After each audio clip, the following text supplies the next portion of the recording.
BBC news live കൊച്ചിയിലേക്ക് സ്വാഗതം. ഈ വാർത്തകൾ നിങ്ങൾക്കായി അവതരിപ്പിക്കുന്നത് Leotech solar solutions powered by mile food stuffs Mookkannoor, Grazia tours and travels near Cochin airport and Cochin Kalabhavan Angamaly franchise. കനത്ത മഴ.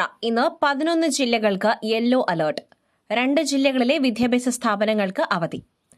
സംസ്ഥാനത്ത് ശക്തമായ മഴ തുടരുവാൻ സാധ്യതയെന്ന് കേന്ദ്ര കാലാവസ്ഥാ വകുപ്പിന്റെ മുന്നറിയിപ്പ്. ഇന്ന് ആലപ്പുഴ മുതൽ കാസർഗോഡ് വരെയുള്ള 11 ജില്ലകളിലാണ് യെല്ലോ മുന്നറിയിപ്പ്. തിരുവനന്തപുരം, കൊല്ലം, പത്തനംതിട്ട ജില്ലകളിൽ മുന്നറിയിപ്പില്ല.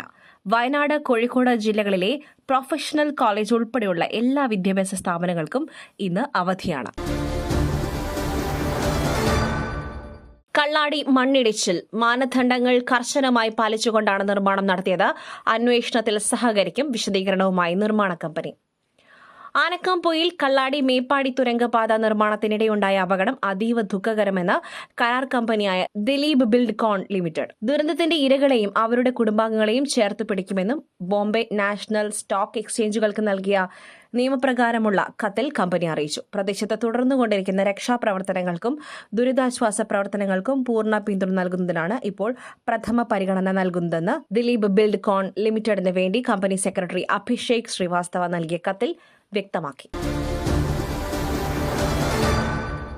ബിജെപി കൌൺസിലർ ആർ സുഗതന്റെ കാപ്പ 6 മാസം കൂടി തുടരും. ആവശ്യം തള്ളി കാപ്പ ഉപദേശക സമിതി. Thiruvananthapuram Vazhottukonam BJP councillor R സുഗതനെതിരെ കാപ്പ കേസ് ചുമത്തിയത് 6 മാസം കൂടി തുടരും. പിൻവലിക്കണമെന്ന ആവശ്യം കാപ്പ ഉപദേശക സമിതി തള്ളി. 6 മാസവും തിരുവനന്തപുരം ജില്ലയിൽ പ്രവേശിക്കുവാൻ കഴിയില്ല. ഇതോടെ തിരുവനന്തപുരം നഗരസഭയിലെ ബിജെപിക്ക് വലിയ തിരിച്ചടിയാണ് ഉണ്ടായിരിക്കുന്നത്. സത്യപ്രതിജ്ഞ ചെയ്യുവാൻ സുഗതന് മുൻപിൽ 2 ആഴ്ച മാത്രം സമയമുള്ളപ്പോഴാണ് കാപ്പ ഉപദേശക സമിതിയുടെ നിർണായക തീരുമാനം. ഖമനേയിയുടെ വിലാപയാത്ര ലോകത്തെ അത്ഭുതപ്പെടുത്തിയ ഒന്ന്. അദ്ദേഹത്തിന്റെ ചാഞ്ചല്യമില്ലാത്ത നിലപാട്. ഇറാഖിനും ലിബിയയ്ക്കും വന്ന ദുർഗതി ഇറാന് വന്നില്ല. KT ജലീൽ.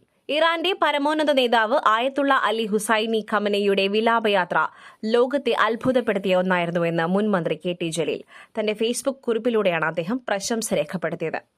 4 പതിറ്റാണ്ടോളം ഇറാന്റെ പരമോന്നത നേതാവായിരുന്ന ഖമനേയിയുടെ ധീരരക്തസാക്ഷിത്വം ഇറാനിലും ലോകമൊട്ടുക്കും ഉണ്ടാക്കിയ അനുരണനം ചെറുതല്ലെന്നും KT ജലീൽ കുറിച്ചു. മയിലിന്റെ അപ്പം പൊടിയുണ്ടെങ്കിൽ ഇനി ആർക്കും ഉണ്ടാക്കാം. കൊതിപ്പിക്കുന്ന നല്ല 1-ാം തരം അപ്പവും പത്തിരിയും. മയിൽ റൈസ് ആൻഡ് ഫുഡ് പ്രൊഡക്ട്സ്, ശ്രേഷ്ഠം സമ്പുഷ്ടം. വയനാട് കള്ളാടി മണ്ണിടിച്ചിൽ മുൻഗണന നൽകുന്നത് രക്ഷാപ്രവർത്തനത്തിന്. ഇനി കണ്ടെത്താനുള്ളത് 5 പേരെ. ഇന്ന് പൂർണ്ണ പരിശോധന. വയനാട് കള്ളാടി മണ്ണിടിച്ചിലിൽ രാത്രി വൈകിയും രക്ഷാപ്രവർത്തനം തുടരുമെന്ന് മന്ത്രിമാരായ ടി സിദ്ദിഖ്, AP അനിൽകുമാർ. ദുരന്ത സ്ഥലം സന്ദർശിച്ചതിന് ശേഷം മാധ്യമങ്ങളോട് സംസാരിക്കുകയായിരുന്നു മന്ത്രിമാർ. ദുരന്തത്തിൽ ഝാർഖണ്ഡ്, ബീഹാർ, മധ്യപ്രദേശ് സ്വദേശികളായ 3 പേരാണ് മരിച്ചത്. ഒരു മലയാളി അടക്കം പരിക്കേറ്റ 7 പേർ മേപ്പാടി വിംസ് ആശുപത്രിയിൽ ചികിത്സയിലാണ്. 2 പേർ ICUവിൽ ചികിത്സയിലാണ്. അതിൽ അന്യസംസ്ഥാന തൊഴിലാളിയായ ദിലീപിന്റെ നില ഗുരുതരമാണ്. ഇനി 5ഓളം ആളുകളെയാണ് കണ്ടെത്താനായിട്ടുള്ളതെന്ന് രക്ഷാപ്രവർത്തന ഏകോപന ചുമതലയുള്ള മന്ത്രിമാർ വ്യക്തമാക്കി.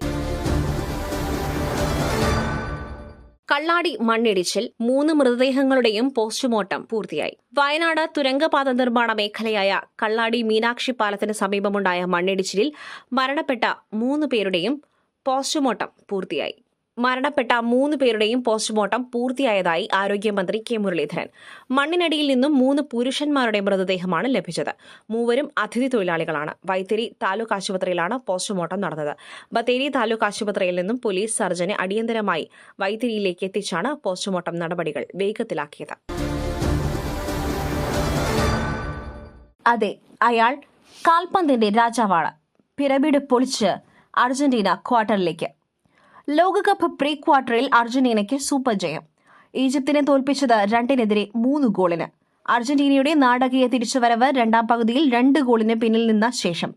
ഈ ജയത്തോടെ നിലവിലെ ചാമ്പ്യന്മാർ ക്വാർട്ടറിൽ പ്രവേശിച്ചു.